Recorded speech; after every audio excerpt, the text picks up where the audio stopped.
Esto piensan los comentaristas en Gestión Solidaria.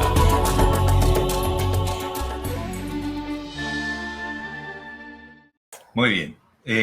Tenemos invitado a Jorge Aguilera, que es experto en comunicaciones, porque se nos está volviendo de moda la tendencia de la tía. Imagínense que nos llegan correos que nos hablan de que ya descubrieron la conspiración, de que ya tienen la vacuna y que ya tienen la cura definitiva.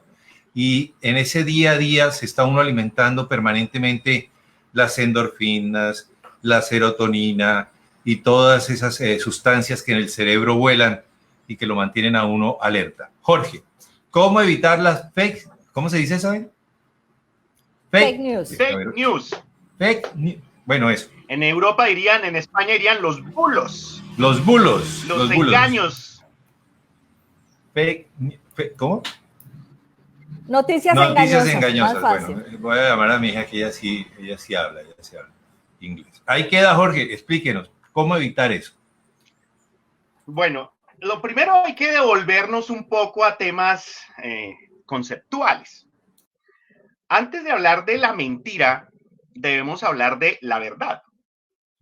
¿Qué es la verdad? Esa es una pregunta de los filósofos, así, y llevan mucho tiempo trabajándolo. Yo me voy a ir por una de esas líneas, que es la de Martin Heidegger, que es: la verdad es el acercamiento que hay entre nuestro conocimiento y un hecho o la realidad tangible que estamos enfrentando.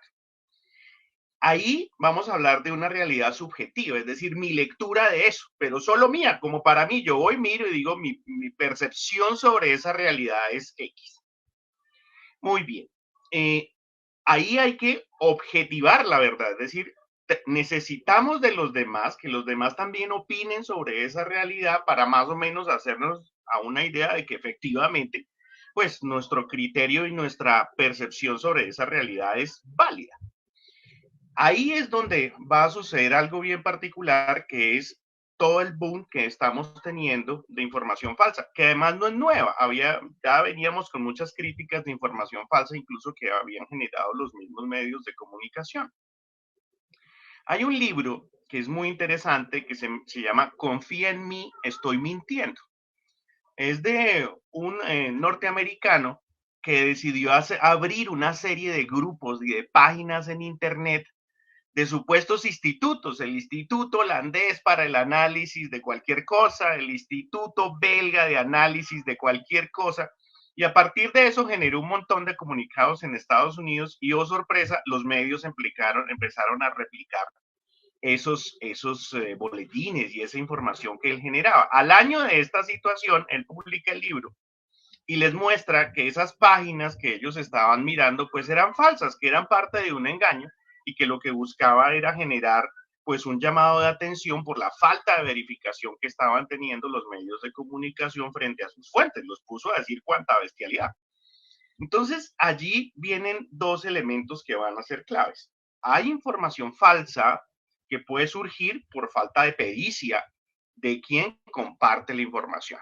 Es decir, el periodista no revisó, el periodista no tuvo tiempo, y más o menos si alguien sacó la información, él también la saca, pero no verifica si lo que está diciendo es cierto, lo cual es un mal ejercicio periodístico y es una falta de la técnica periodística, porque además la ciudadanía espera que un medio de comunicación tenga cierto filtro para pues poderle creer. El recurso, el gran recurso de los medios de comunicación no es la información, el gran recurso de los medios de comunicación es la credibilidad.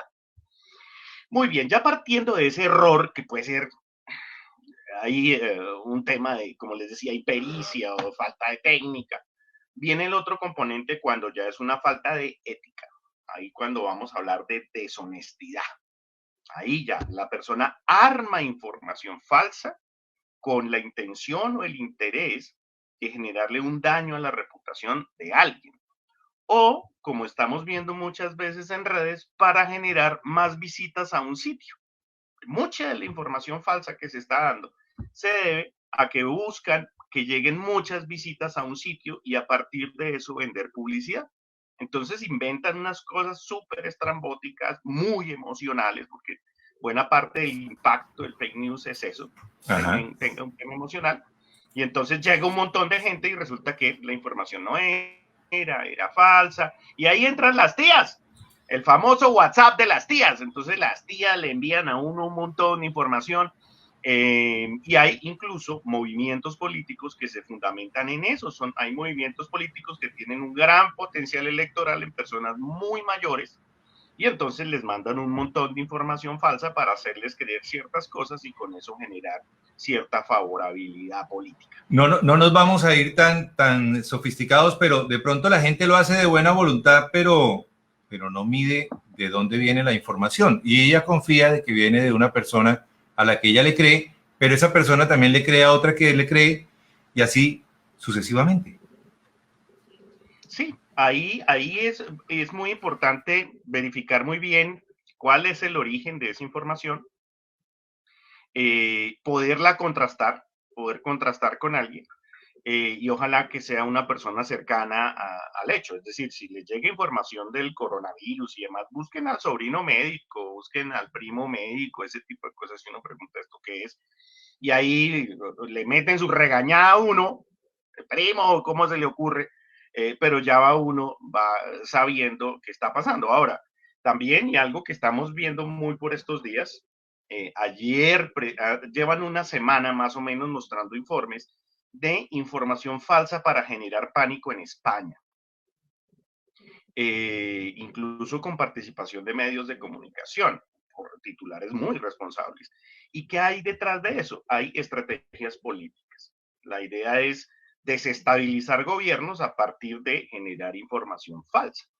Entonces también vamos a encontrar otra serie de elementos que a veces el tema de la información falsa no es tan inocente, por decirlo ahí, sino que está muy articulado, está pensado para tener determinado efecto. Y allí, pues obviamente van a encontrar mucho campo de acción en las redes sociales, porque simplemente pues no hay un filtro como lo hay en los medios de comunicación, sino pues van a aparecer, como lo hizo este señor en Estados Unidos, van a aparecer hasta páginas de institutos que solamente existen en una página de internet, y a partir de allí generan un montón de información. Ahí les tengo un dato, vean, este documento, cuando tengan la oportunidad, la mentira como arma. Ahí, la mentira como arma, ese. Daniel, y entonces es cuando ya se arma toda una estrategia para poder impactar. Ahora, fijémonos en un tema contemporáneo, lo que está pasando con Venezuela y Maduro. El tema del narcotráfico y Maduro, y que por eso toca invadir Venezuela. También les recomiendo La noticia. Este librito cuenta cómo se armó toda la información falsa para invadir Irak. No lo alcancé a ver.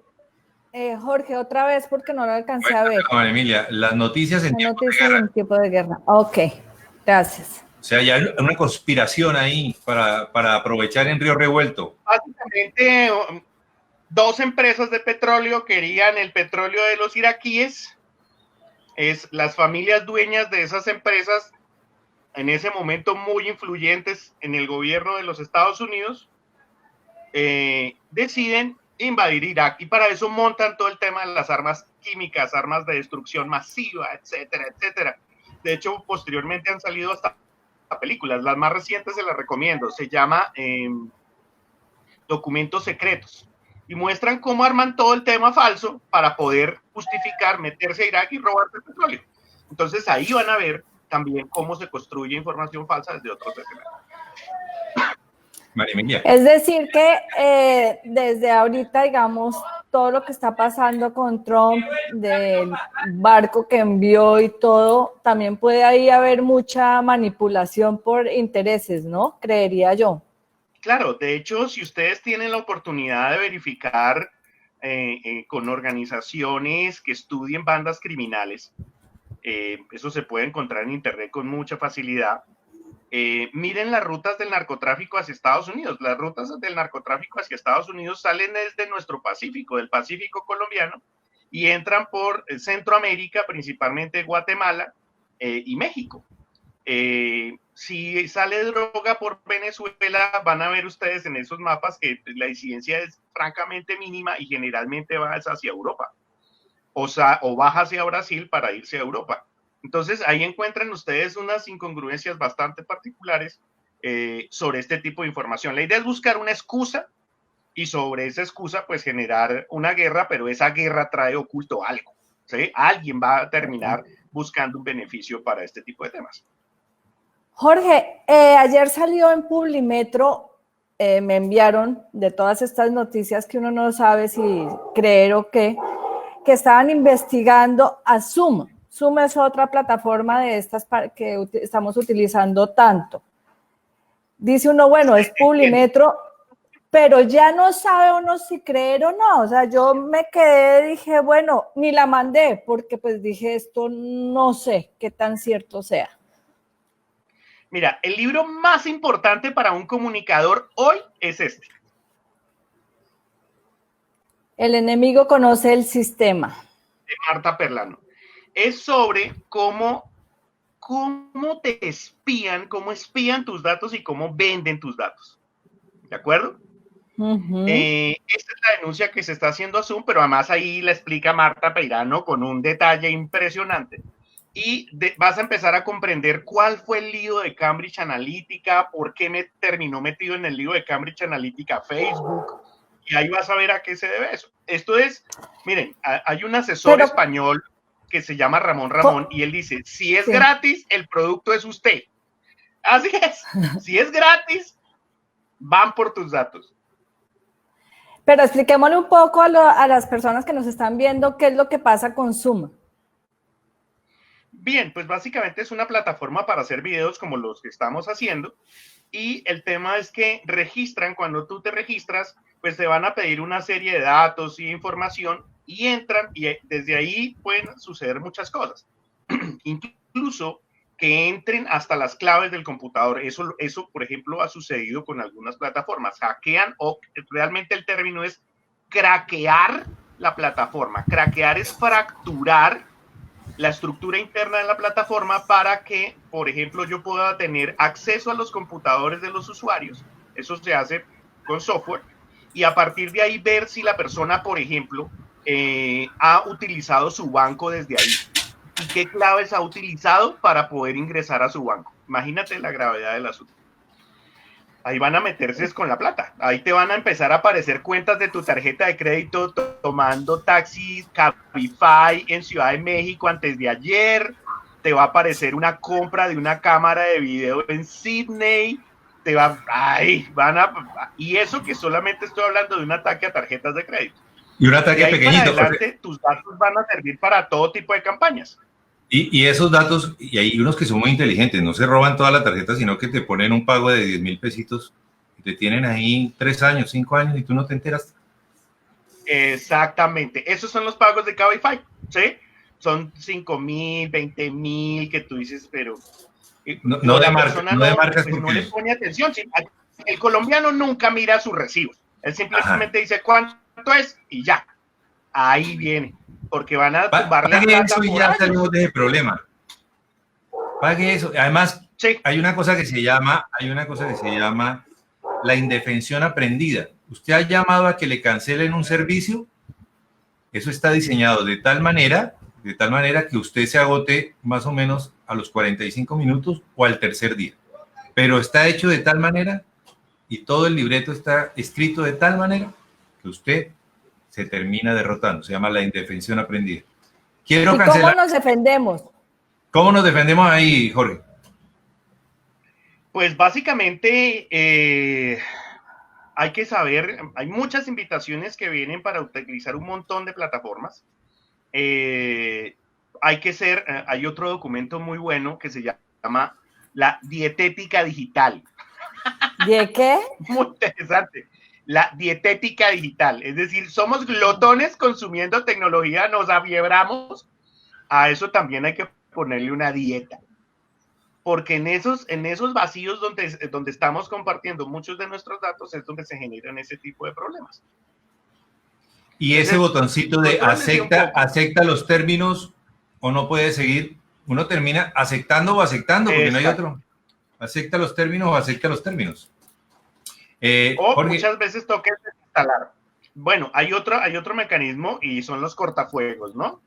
Que se puede instalar en un computador un cortafuego que es como una barrera para evitar que le lean sus datos. Ahí son muy útiles los antivirus, los firewall, que lo que hace es tan pronto entran, se los digo, hay una estrategia que se llama imágenes enmascaradas.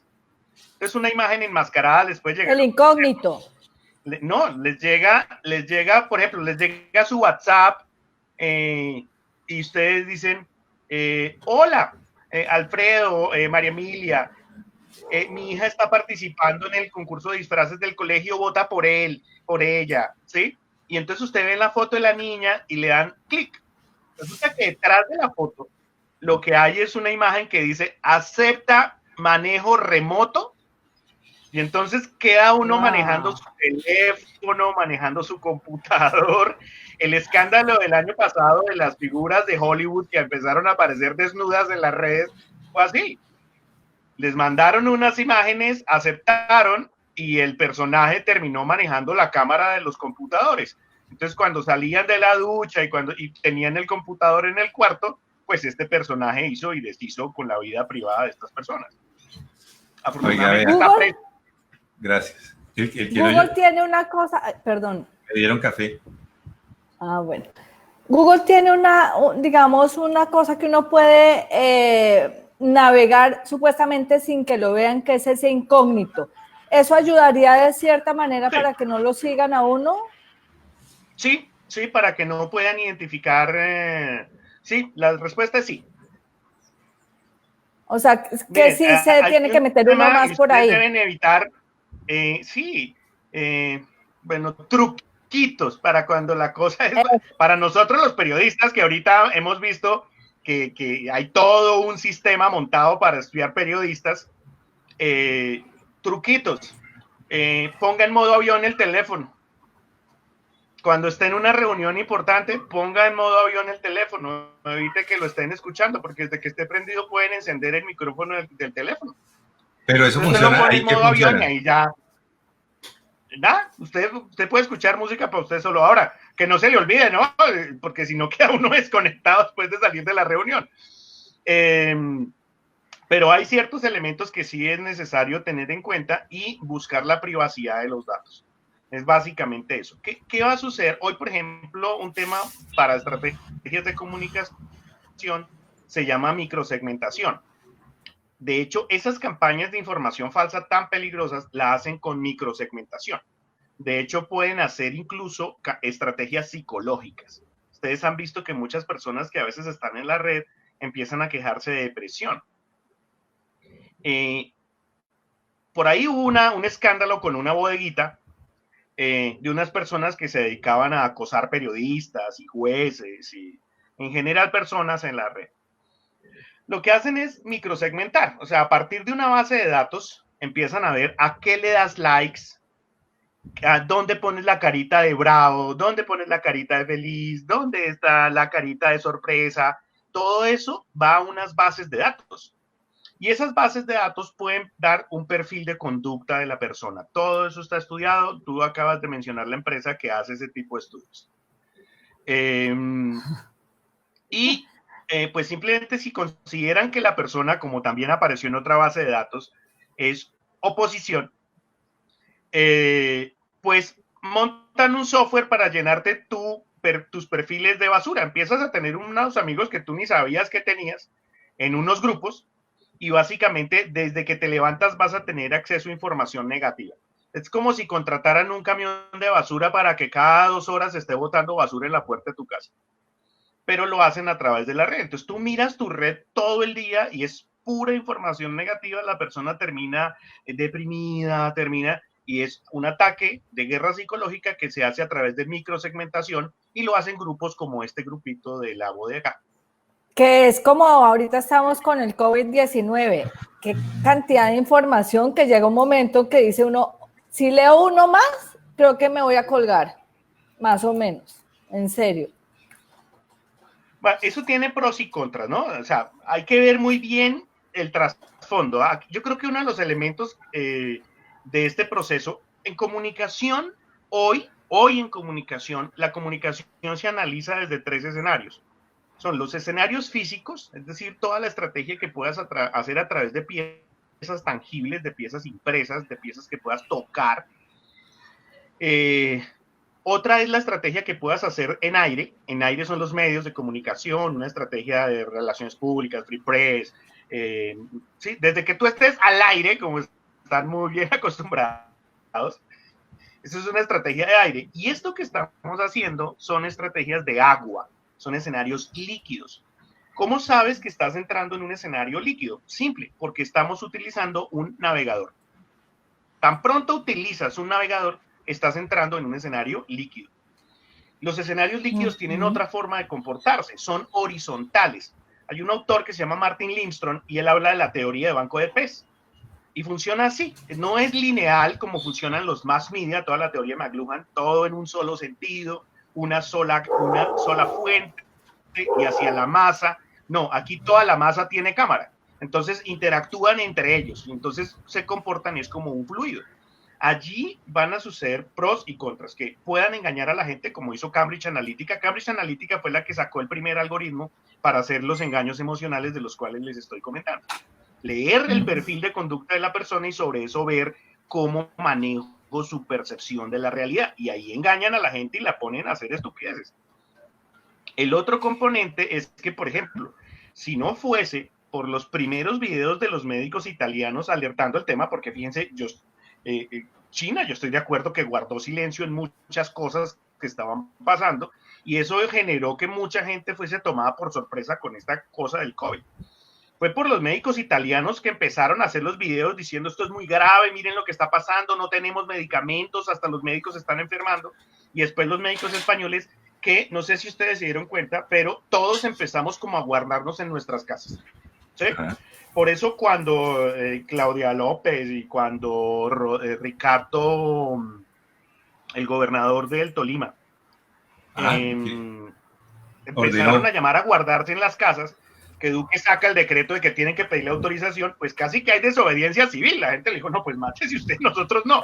Eso se debió a esa comunicación transversal que se da a través de las redes sociales. La gente ya empezó voluntariamente a aceptar la cuarentena. Por eso muchos entramos en cuarentena antes incluso del ensayo que tenía Claudia López, porque ya estábamos recibiendo información de otros países. De hecho, también por eso ha sido la queja contra Duque por demorarse 12 días en cerrar el aeropuerto. Ahí tienen ustedes, Bogotá es la ciudad de lejos con mayor contagio y se debe al aeropuerto.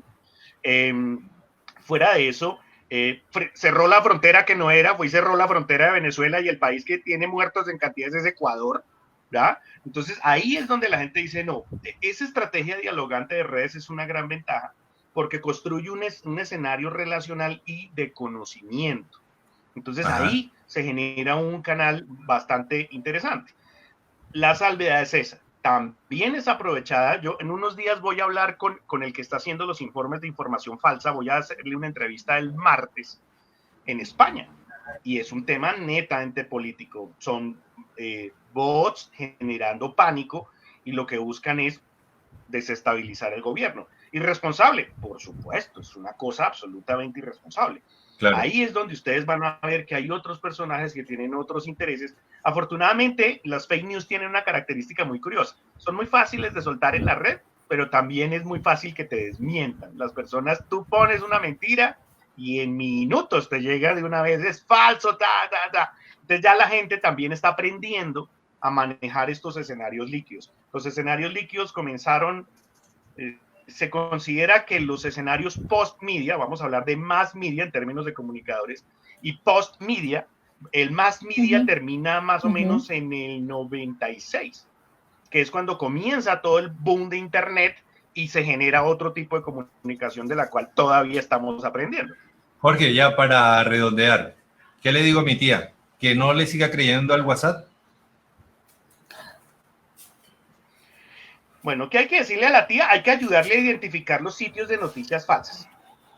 ¿Sí? Porque lo que les digo, montan sitios de noticias falsas. Ustedes deben tener como un paredón de sitios de noticias falsas. Tienen que decirle, tía, si dice esto, si dice esto, si dice esto, es falso. ¿Sí? Me divirtió mucho una marcha de un partido político hace como unos 3 domingos, que hicieron una marcha y salía un señor acusando a un político, diciéndole que él había violado a su hija y que la hija había salido diciendo que era producto de una violación y que él había visto eso en sus redes. Pues este señor había visto un meme de Mia Khalifa, que es una actriz porno, y diciendo que ella era hija de ese político. Entonces uno dice, increíble que una persona a estas alturas de la vida crea semejante bestialidad. El señor estaba convencido y salió a marchar porque estaba convencido de que el personaje pues había tenido ese tipo de incidencia y tenía muy clara la imagen de la hija abusada del señor. Ahí van a ver ese tipo de usos políticos, ¿verdad? Donde ya la idea es meter un montón de información falsa para generar alteraciones. Generalmente aquí vamos a tener que tener mucho cuidado con estrategia para generación de odio, ¿de acuerdo? Mucha de esa información falsa está completamente centrada en generar odio. Ahí lo que hay que hacer es poner abogados. Cuando a veces hay clientes que me dicen, mire, sin compasión, ponga abogados. Y hemos visto unas cuentas súper agresivas de Twitter poniendo lo que muy juiciosamente le ordena el juzgado. De acuerdo con el juzgado tal, me retracto. Sí, pero hay unos que retractan por los laditos. Sí. Jorge, lo seguimos invitando. Hay que hacer como ese paredón. ¿Qué cuentas generan información falsa? ¿Qué sitios generan información falsa? Y le dice uno a la tía, por favor, esto no puede ser. Hombre, Jorge, pues muchas gracias. Ha sido muy ilustrativo, muy educativo todo ese tema que usted maneja de comunicaciones. Lo seguimos invitando. Vamos a tener un tiempo. La gente está aprendiendo cosas muy importantes y nos alegra contar con usted. Una última salvedad para enfrentar noticias falsas. Sí. Las redes permiten denunciar los sitios de noticias falsas. Entonces, cuando llegue la noticia falsa, hay una esquinita en la parte derecha arriba, usted cliquea y dice denunciar tweet, denunciar mensaje, denunciar imagen, y usted pone ahí. Eso colabora porque el algoritmo de redes empieza a notar que esa información, esa imagen que están compartiendo es falsa. Y las mismas redes están muy comprometidas en bloquear ese tipo de información. Cuando notan que hay mucha gente denunciando esa información falsa, pues empiezan a retirarla o no se puede compartir.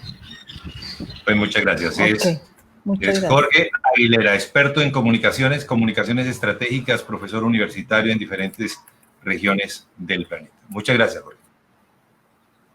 A ustedes muy amables, qué grato y por supuesto un honor que me inviten. Esto piensan los comentaristas en Gestión Solidaria.